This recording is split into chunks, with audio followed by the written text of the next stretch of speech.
approaching now on the right hand side, it is the Rheinfels Castle. So everything's great. The flags on top of the tower. Electronic system for 3 decades. So you're well aware of the amounts of Which is one of the largest castles. as well as we have very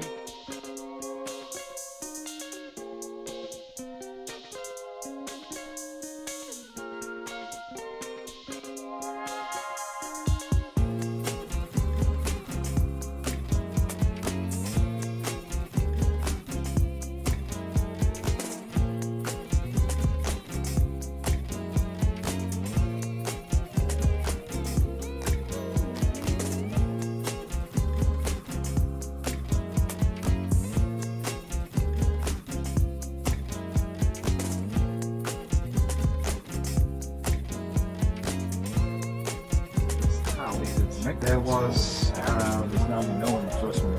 peculiar law against the children. That the lords who had servants, they were not allowed to feed them only salmon. This was the law. Because there was so much salmon in the river, Tell me what you want to do. so the lords were obliged by this law to feed their servants something else every once in a while. Does that kind of thing. It sits in the background and understands what's going on. It is a tool, it's not a replacement. Yeah, yeah. And that's what most companies seem to miss. It's a great tool. It's in this one, it's but it's how you use it. Nowadays,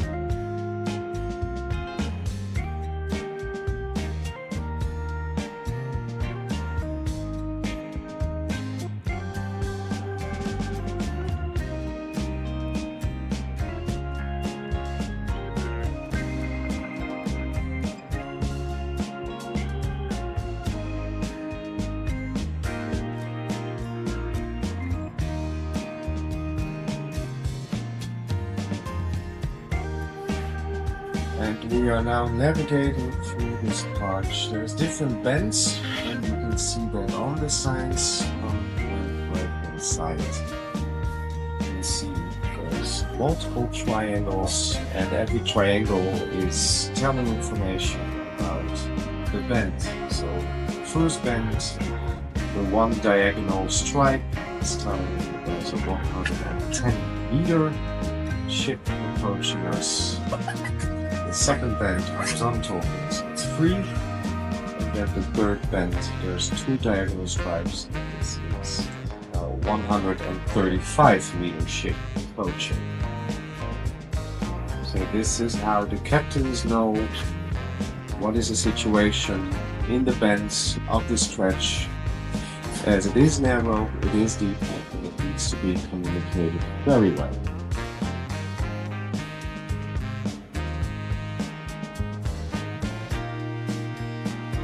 Right hand side of the straight, right hand side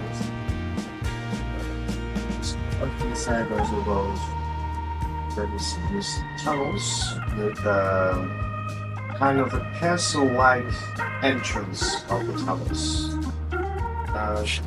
Well, this is because during the Ornate period and the Prussians were restoring castles, they also built the first railroads in the beginning of the 19th century. This was.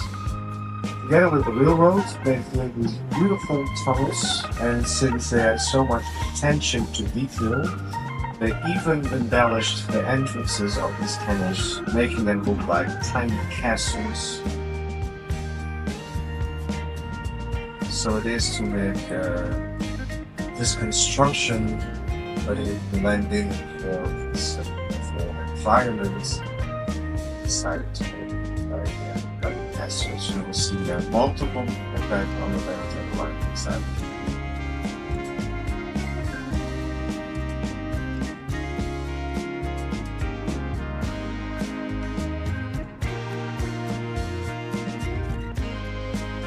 So communicated now, you can see on the sign the first bend will be free, and then the second bend will be the ship of 135 meters. and the third part for then 23 again. If it will be even bigger than 135 meters, which is the size of this ship, then you will see a full triangle. And that means it's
so we are at this moment still in this narrow part of the Rhine Gorge.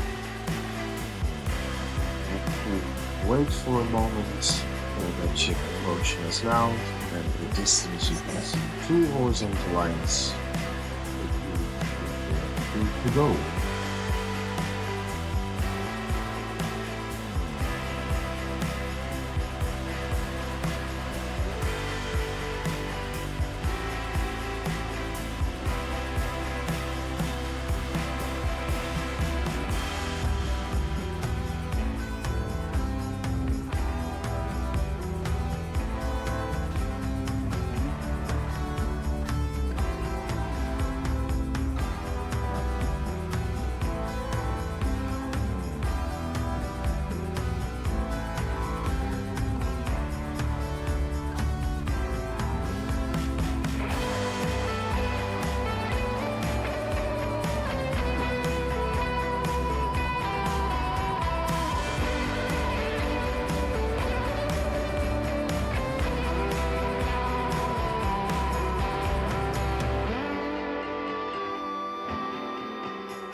Oberwesel was originally called Basel, but there is another town called Basel, this is near the Dutch border, which is where General Montgomery crossed the Rhine on March 23rd, 1945.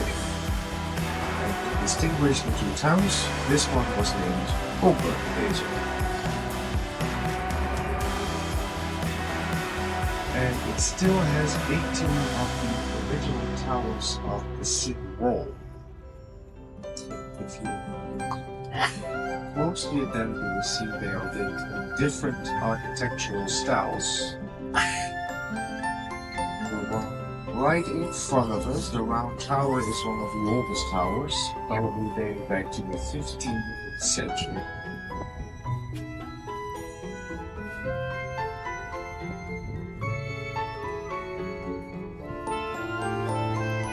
So while we are passing the town of Oberwesel, I invite you to look closely to the town because you will see different ornamental towers of different styles, very old. And Oberwesel was again a very rich town due to the collection of taxes. But after the discovery of the New World in the 15th century, the trade routes changed and the Rhine lost its independence. That meant that a lot less goods were being traded on the Rhine and more of the trade seas from that led to the decline of the cities. So they had no more money to spend on modernized buildings. Well, actually, thanks to that situation, the towns preserved their medieval beauty, which we benefit from. Many half-timbered houses, also much of the defense wall, fence wall, and engines and towers.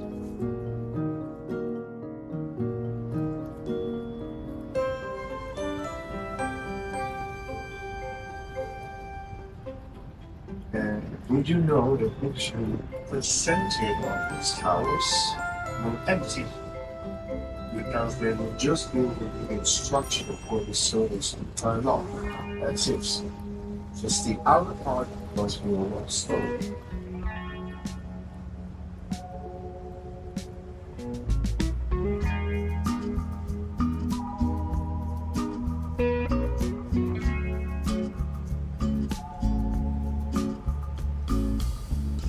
Front of life inside, you see the red church. Now, the church of Our Lady is a 12th century Baroque church.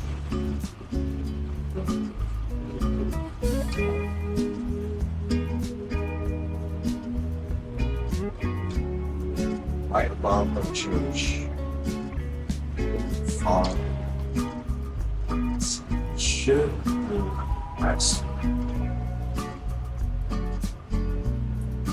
Hugo Castle, literally a beautiful castle. It's beautiful, Gutenfels Castle, built around 900. And these are favorite castles with collected for centuries.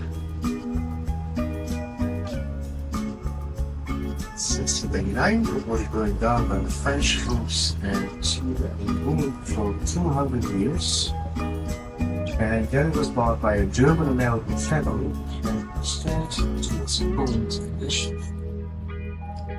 Today, this is a hotel and restaurant offering medieval dining experiences for guests.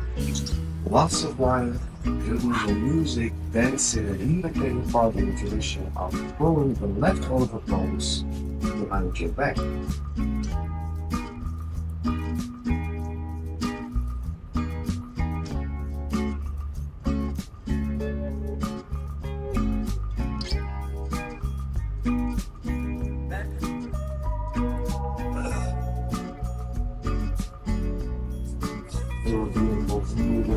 The tower, church, as a building.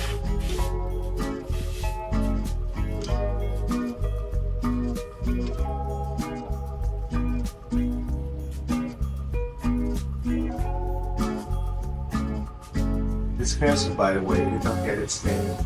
It's a castle just because of this architectural beauty, but because of a legend that involves several beautiful buildings. I will tell you more about that legend in a moment.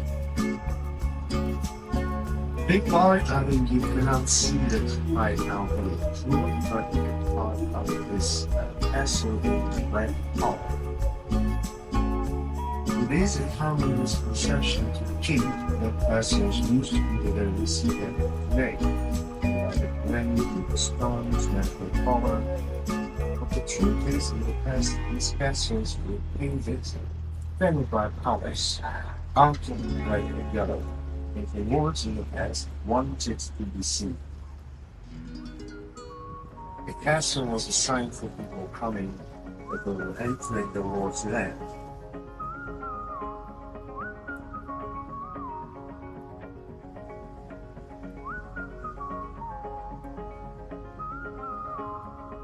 And if you look very, very, very closely, you can can see that an elevator shaft was added so that the rooms, since it is also a hotel, on top can be easily accessible for guests without having to climb a long stairs like they would have done in the past.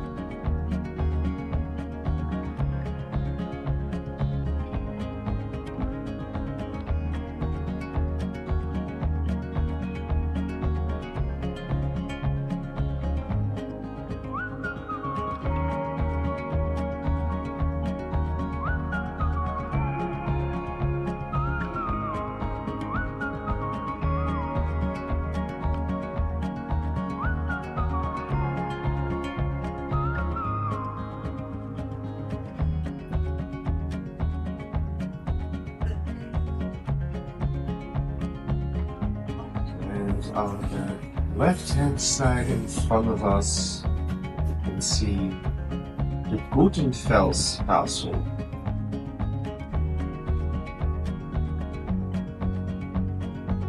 And right in front of us, a very specific castle. It's a little island in the middle of the Rhine with a very German name, the Pfalzgrafenstein Castle, shortly Pfalz.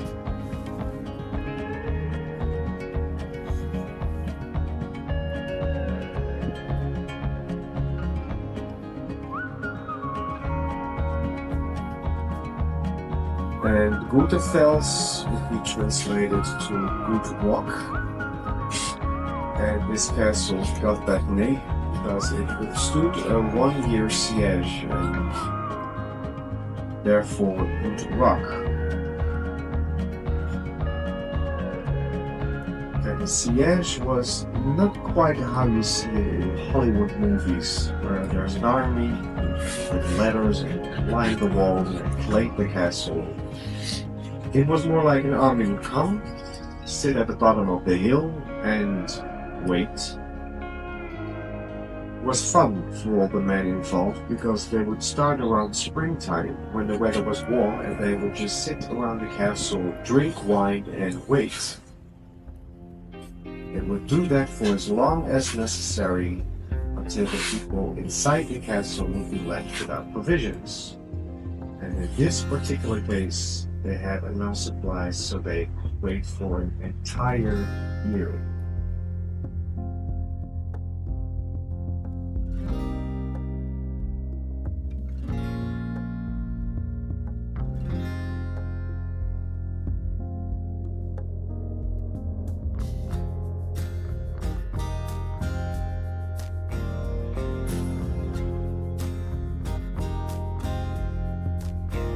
So slowly passing on the left-hand side, the Gutenfels Castle,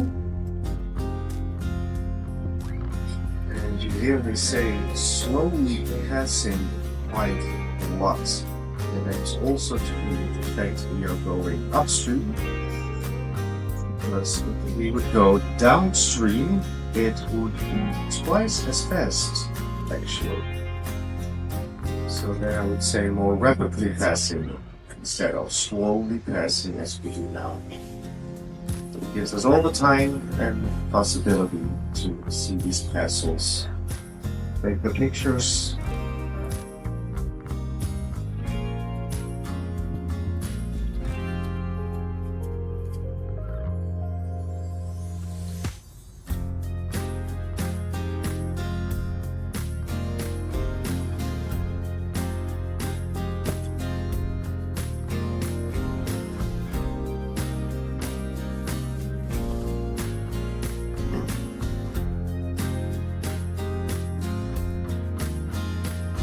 And then also, of course, the Pfaltz Grafenstein Castle here. The White Castle in the middle of the Rhine. Very unique location. This Pfalz was described by Victor Hugo as a ship of stone eternally afloat upon the Rhine and eternally laying at anchor. Contrary to other castles, the Pfalz only served as a customs station.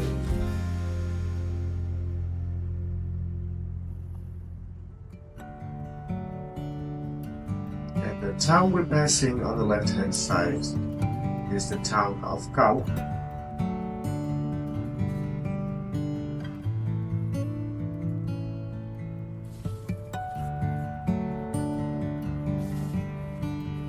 And the name is in Latin Gau and means the cube.